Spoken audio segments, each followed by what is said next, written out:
So you got a bunch of leftover pork. Don't know what to do with it? Stay tuned. We're gonna make some pulled pork tacos. Pulled pork tacos. We're gonna make them. But we ain't just making any normal pulled pork tacos. We're doing soft shell. And there's my shells. We gotta assemble them. This is like IKEA shells. We got all the ingredients. So what do we got here? We got some baking soda.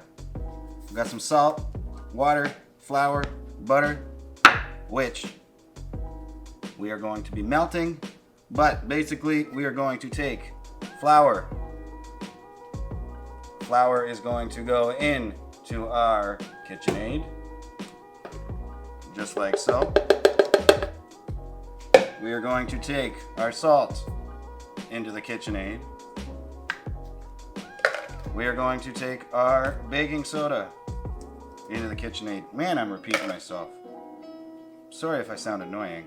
We're going to take our, no, not our water yet. I almost screwed that up. We're going to take our butter, which I forgot I need to melt. So I'm going to, with some movie magic, we are going to melt this butter.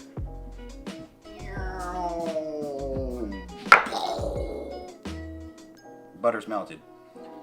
All right. In you go, butter. We are now going to lock the top on, turn it on low, and we're gonna wait until we get to kind of a, a cornmeal consistency. Kind of almost looks dry, but it's not. And that's all that fat that's been incorporated, or butter. If you don't have butter, you are able to use like a vegetable oil, canola oil. I prefer butter. Butter makes everything better. The only thing I would probably use other than this would be like a beef suet and just straight rendered beef fat. So now that we kind of got a bit of like a shortbread cornmeal texture in there, we're going to start by adding in some water. And you'll notice on my KitchenAid I am using my dough hook. You just call me a flippin' pirate, and why don't you? But yeah, we got the dough hook on there because that's it's self-explanatory. It's for the dough. We're making a tortilla dough so we can make tortillas for our tacos. Slowly add that in there. Let that work itself around. And the way I always kind of tell a good dough, by the time the sides of your bowl are starting to come clean. So you'll notice everything's starting to kind of pull off as Josh zooms in there. Add a little bit more there. Let that go. And then once it's at the point that most of that stuff is clean off the sides, that's kind of a sign everything's incorporated. We're going to pull this out and get it onto our cutting board, and we are going to work it a bit more. So we've got our dough, nice and soft, not too elasticy. We are going to put this onto our bench. And again, you'd think I would learn. I need to go get the flour. I gotta plan these videos a bit better. But actually, we're not sticking too much. So we're gonna work this.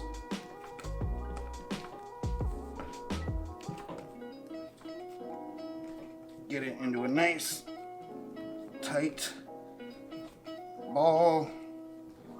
And basically when I'm working it, I'm folding it in half and pushing that part into the center and just stretching this side and building all those glutinous bands and glutinous fibers, all that great gluten.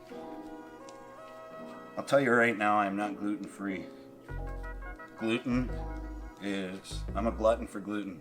All right, once we have our ball nice and firm, we are going to grab a dish towel. We're going to cover it, and we're going to let it sit for about 25 minutes. Just come a bit more to room temperature, and it's gonna kind of let that baking soda do its thing. And then we are going to break it into our portions, let it sit for maybe another 5 minutes, and then we are going to start cooking off these tortillas. been patient. A lot more patience needed to come. But, time to move on to the next step. We're going to take our dough ball, throw it on our scale. We are sitting at around 713 grams. I want to break this in half, so I'm going to grab my cutter, eyeball it. So 713, 3, I'd say we're pretty right around halfway. Yeah! Yeah, my math is terrible, so do not count on me for the mathematic portion of any of this, because I like to eyeball. But if you want to be specific, cool. The only reason we're putting it in half, I want to use some later. Put that to the side. Got our saran wrap. Cover buddy back up. This guy, I'm going to roll out a bit more. Scale we actually do still need, because now that we're at 390, we need to cut this into 4 more. Again, I'm not even going to attempt the math. I'm going to cheat it. We're going to go in half here and in half here. So now all that's left to do, you want to start to work it, and you're going to actually use your thumbs. Just try and work all that air out. Any of the CO2 that baking soda has kind of built up in there, we're going to start stretching it. Just if you've ever done pizza, just very, very similar to making pizza shells. So if you don't like your thumbs, you can start getting your palm down there. Right. And you want to get it as thin as possible without breaking through to the other side. And you can kind of start to see the shape of that flour tortilla start to form now. I did a pretty poor job there making it a circle. If you really want to get that nice perfect circle, you want to get a nice ball to start. And really, I find using the palm works a bit better to get that circle, but you still eventually need to work it out. And patience is key. You don't got to work too fast. You ain't in too much of a hurry, or you shouldn't be. Good food takes time. Now that we've got all these guys in shape, we're going to move over to the pan. I've got some oil in the pan. I actually got to start heating up. But we are going to cook these guys off. And then we're going to make some tacos. Good old tacos. Taco! You really want to make sure that the tortilla is nice and thin, because it's not going to take very long to cook at all, especially at the heat that you're using. So if you really have to, like I am right now, use a rolling pin, and you can use a bit of flour just to make sure it doesn't stick, and you get that nice thin tortilla. Alright, so now that I've got that nice, a bit more thin, we're going to come back over, turn our pan on. You don't want it blazing hot once it's at temperature. And let's hope for the best. Again, lay away from yourself. There we go. That's looking like a little better of a temp.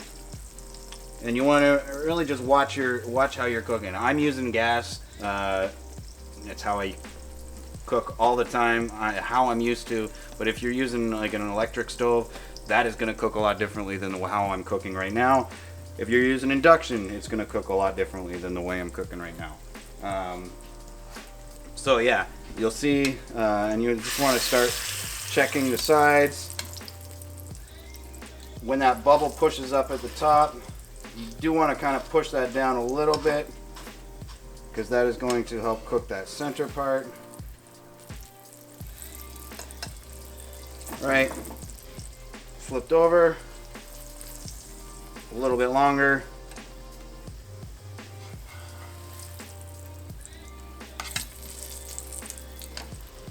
And you're just gonna keep checking it. If you like it a bit crispier, you can do it a little bit crispier at this point.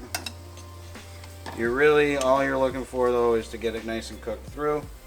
So for me, at that point, I am going to pull it out. And I'm gonna finish the rest of these and we will head back to the main table and we will build some tacos. All right guys, we're in the clear. We've got our muy bueno porco. Yeah, I couldn't think of anything else. We got our pork. It's nice and high. You can see the steam. We've got our nice warm flour tortillas and the toppings. Or should I say, whatever. The toppings. Some shredded cabbage. Some homemade pickled jalapenos. We will do a whole other video on pickling. I'm going to show you my favorite pickling recipes, but that will be coming because pickles go great with barbecue.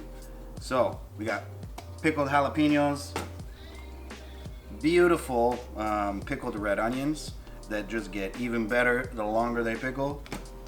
We've got our shredded cheese and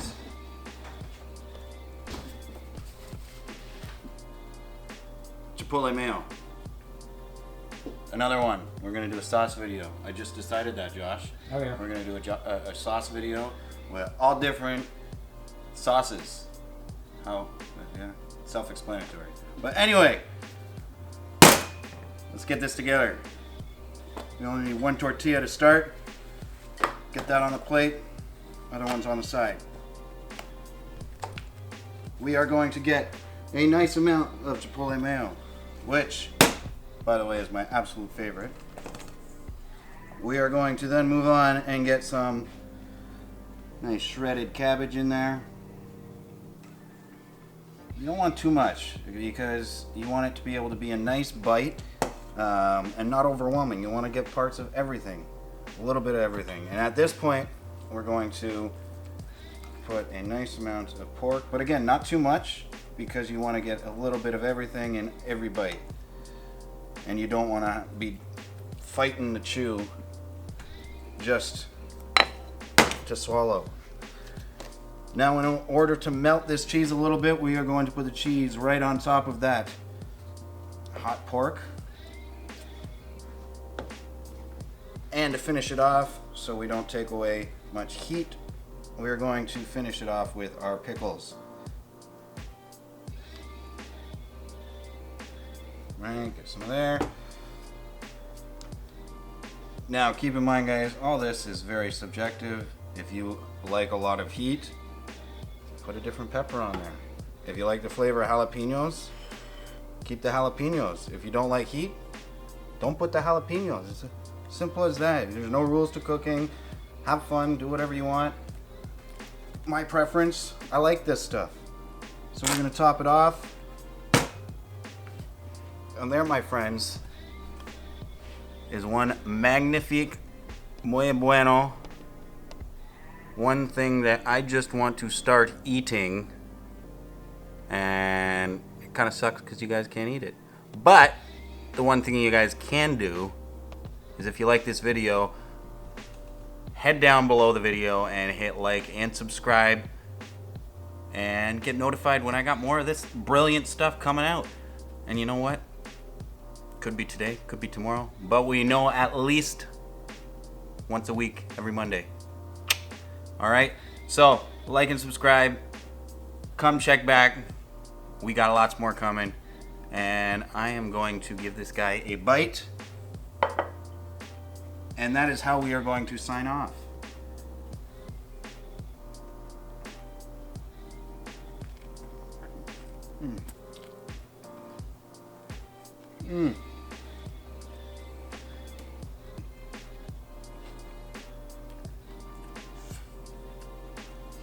It's the one part of cooking shows that I never ever get.